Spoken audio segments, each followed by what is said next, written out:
Saudara-saudari, selamat berjumpa. Saat ini saya ingin mengajak Anda merenungkan adorasi sebagai saat kita menyembah Tuhan yang mengajak kita bertobat dan percaya kepada Injil. Pada saat Tuhan Yesus tampil pertama kali ke publik sesudah dibaptis Yohanes Pembaptis, dan sesudah Yohanes Pembaptis ditangkap, dalam Injil Markus dikatakan, datanglah Yesus ke Galilea, memberitakan Injil Allah. Dan Yesus memberitakan, waktunya telah genap, kerajaan Allah sudah dekat, bertobatlah dan percayalah kepada Injil.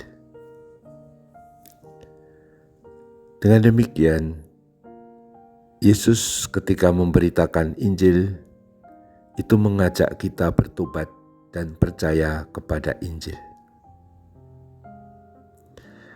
Bertobat itu artinya berbalik dari kejahatan, dari dosa, dan itu ternyata dalam pertobatan, dalam versi Yesus Kristus, tidak hanya sekedar meninggalkan perbuatan-perbuatan yang tidak baik atau jahat bahkan atau dosa-dosa, tetapi bertobat itu dilanjutkan dengan kata-kata ini tadi, percayalah kepada Injil. Dengan demikian, dalam pertobatan perspektif iman Kristiani, pertobatan bukan hanya sekedar tidak melakukan hal yang salah, yang dosa, yang jahat. Bertobat pertama-tama akhirnya mengikuti Yesus untuk percaya kepada Injilnya. Percaya kepada Injil berarti menempatkan Yesus sebagai pusat hidup, agar hidup kita selaras dengan perkataannya dan perbuatannya, dan bahkan nasibnya yang paling puncak, yaitu sengsara dan wafat disalib, dan kemudian oleh Bapa dibangkitkan. Inilah percaya pada Injil, yaitu menempatkan Yesus Kristus sebagai pusat hidup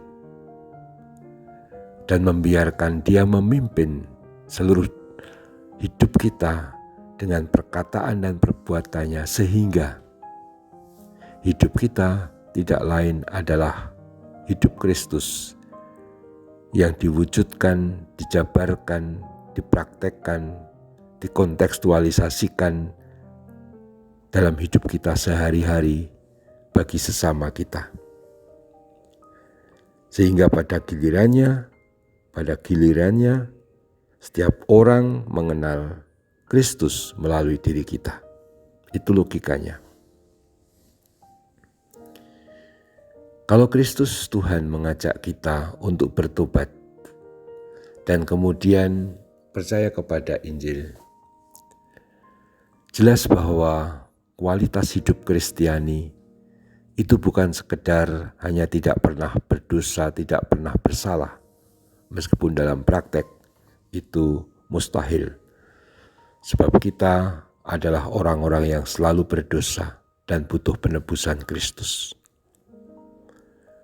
Tetapi memang kualitas iman Kristiani menuntut, mengharapkan agar kita tidak hanya puas kalau kita sudah melakukan hal yang baik, kalau kita sudah melakukan perbuatan-perbuatan yang bukan hanya pantas tetapi adil, murah hati, suka mengampuni, memaafkan, dan seterusnya.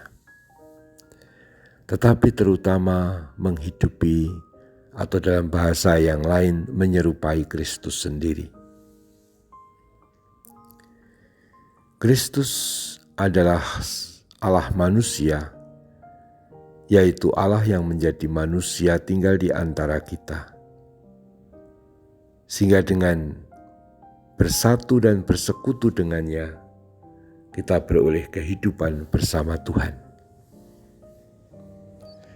Inilah intisari Injil Yesus Kristus, agar kita bersatu dengannya dan memiliki hidup Allah yang ada dalam Kristus yang kita sambut. Dengan perayaan Ekaristi, hidup Allah, hidup ilahi itu dianugerahkan dalam bentuk sakramen. Dalam rupa roti dan anggur, kita menyambutnya dalam komuni suci. Sehingga hidup Allah yang ilahi, yang tak terjangkau, yang jauh bagi kita, menjadi sangat dekat. Dan bahkan kini, kita ambil bagian dalam hidup Allah melalui penerimaan komuni suci Ekaristi Kudus.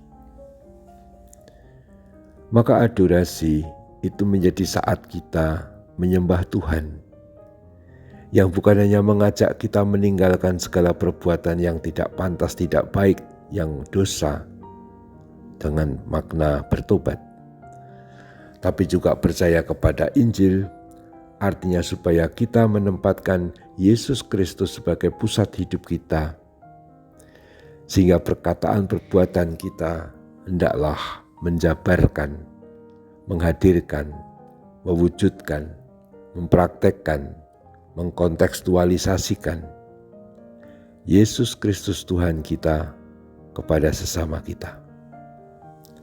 Sedemikian rupa sehingga setiap orang yang berjumpa dengan kita mengalami kasih Tuhan Yesus sendiri. Itu tugas dan misi pokok orang-orang Kristen. Tetapi itu bukan hanya perkataan dan ide. Dalam perayaan Ekaristi, sabda itu juga menjelma dalam rupa roti dan anggur. Itulah Tuhan Yesus Kristus dalam rupa roti dan anggur Ekaristi. Dengan Ekaristi, Yesus sungguh-sungguh bersatu dengan kita melalui komuni kudus. Dan saat adorasi, Tuhan yang sama kita sembah agar Dia tetap bersama kita, dan pada gilirannya kita berbuat baik, berbuat kasih, murah hati, suka mengampuni kepada sesama, justru karena kita telah menghidupi Kristus, baik yang kita sambut dalam komuni ataupun kita sembah dan kita resapkan dalam hati kita.